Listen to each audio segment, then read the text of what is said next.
Mari kita bahas LKS-nya. Berikan contoh kesederhanaan Abu Bakar As-Siddiq radhiyallahu an, tidak marah dipanggil tukang perah susu. 2. Jasa-jasa Abu Bakar dalam membantu dakwah Rasulullah, mengajak sahabatnya masuk Islam, menginfakkan hartanya di jalan Allah, dan banyak lagi yang lainnya. Sebutkan sifat-sifat mulia dari Abu Bakar As-Siddiq: lemah lembut, dermawan, suka bermusyawarah, kemudian bijaksana, pemberani, dan juga suka membantu. Nomor 4, apakah kebijakan Abu Bakar Siddiq saat menjadi khalifah? Mendirikan Baitul Mal, mendirikan lembaga peradilan. Bagaimana sikap Abu Bakar terhadap orang yang tidak membayar zakat? Memerangi orang yang tidak membayar zakat, akan tetapi pada awalnya diberi nasihat terlebih dahulu. Kemudian selanjutnya kita lihat halaman 29. Nabi palsu yang diperangi oleh Abu Bakar As-Siddiq diantaranya adalah kecuali Abdullah bin Ubay. Untuk membukukan Al-Quran menjadi satu mushaf, atau Abu Bakar menunjuk seorang sahabat yang bernama Zaid bin Sabit. Salah satu budak yang dibebaskan oleh Abu Bakar As-Siddiq adalah Bilal bin Rabah. Sahabat yang secara bermusyawarah terlebih terjadi khalifah pengganti Rasulullah adalah yaitu Abu Bakar As-Siddiq. Kemudian nomor 5, Abu Bakar As-Siddiq dibaiat untuk menjadi khalifah untuk yang kedua, yaitu di Masjid Nabawi. Sikap Abu Bakar terhadap kaum muslim yang enggan membayar zakat adalah dinasihati, jika tetap tidak mau maka diperangi.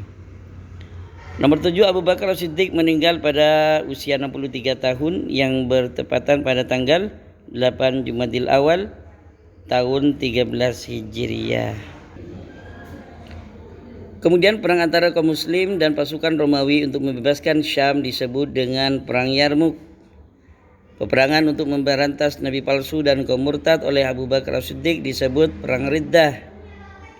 Sahabat Abu Bakar mendapat gelar As-Siddiq, maknanya adalah yang selalu membenarkan, artinya membenarkan kejadian kepada baginda Nabi atau membenarkan apa yang disampaikan Nabi. Sahabat yang mengusulkan agar Al-Quran dibubuhkan menjadi satu mushaf adalah Umar bin Khattab. Kemudian 12, sahabat terdekat dan yang paling dicintai Rasulullah adalah Abu Bakar.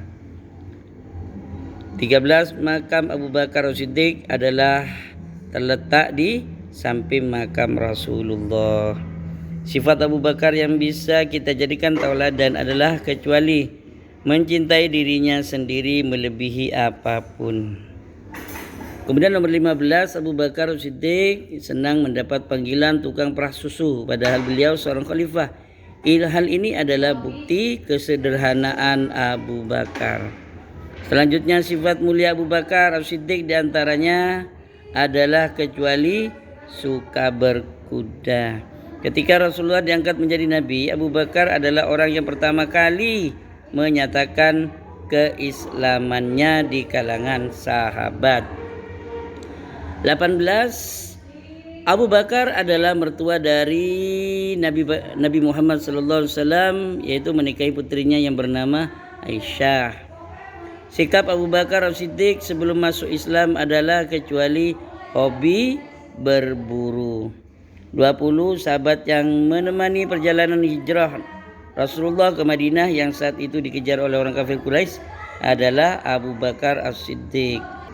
Selanjutnya, orang yang pertama kali masuk Islam disebut As-Sabiqunal Awwalun. Musailamah Al-Kazzab diperangi oleh Abu Bakar karena dia mengaku sebagai nabi setelah Nabi Muhammad, atau dia mengaku nabi setelah Nabi Muhammad, berarti dia adalah nabi palsu. Sahabat yang dinamakan persis di samping Rasulullah adalah Abu Bakar. Gelar As-Siddiq didapatkan oleh Abu Bakar ketika beliau langsung membenarkan Rasulullah pada peristiwa Isra Mi'raj. Abu Bakar As-Siddiq meninggal dunia pada usia 63 tahun Kitab Al-Quran yang sudah dikumpulkan menjadi satu disimpan di rumah Hafsah. Perang melawan Nabi palsu dan kaum murtad dipimpin oleh Khalid bin Walid. Jumlah tentara kaum muslim dalam perang Yarmuk yaitu berjumlah 24.000 pasukan. Perang Yarmuk melawan pasukan Romawi bertujuan untuk membebaskan daerah Syam. Kemudian Abu Bakar As-Siddiq terpilih secara musyawarah menjadi khalifah di baiat pertama kali di Balai Bani Sa'idah. Selanjutnya, bagaimanakah biografi singkat Abu Bakar As-Siddiq? Beliau memiliki nama aslinya yang pertama yaitu Abdul Ka'bah.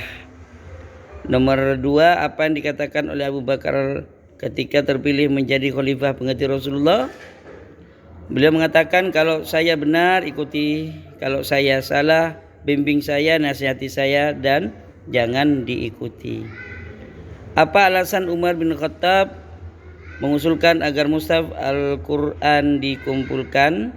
Karena banyak penghafal Al-Quran yang gugur di medan perang. Nomor 4, tunjukkan bukti kedermawanan Abu Bakar As-Siddiq, yaitu untuk tunjukkan bukti kedermawanan Abu Bakar As-Siddiq yaitu menginfakkan hartanya di jalan Allah. Jadi ketika ada perang, maka harta Abu Bakarlah yang dijadikan biaya untuk persiapan perang, menegakkan agama Allah. Jelaskan bagaimana sikap Abu Bakar terhadap nabi palsu. Beliau meluruskan, menasihati, kalau tidak mau baru diperangi. Selanjutnya, gambaran apa yang kamu ketahui tentang perang Riddah, yaitu perang menghadapi nabi palsu. Sebutkan sifat-sifat mulia yang dimiliki oleh Abu Bakar As-Siddiq, yaitu lemah lembut, pemberani, sederhana, dermawan. 3, tunjukkan contoh sikap Abu Bakar As-Siddiq yang teguh pendirian. Beliau itu menegakkan ajaran Islam yang dibawa oleh baginda Nabi dan menindak tegas orang yang murtad atau keluar dari ajaran yang dibawa baginda Nabi. Nomor 4, bagaimanakah sikap Abu Bakar terhadap orang yang enggan membayar zakat? Abu Bakar memberikan nasihat, meluruskan, mengingatkan, dan apabila tidak mau, baru mereka diperangi oleh Abu Bakar. Nomor 5, apa saja jasa Abu Bakar Siddiq ketika menjadi khalifah?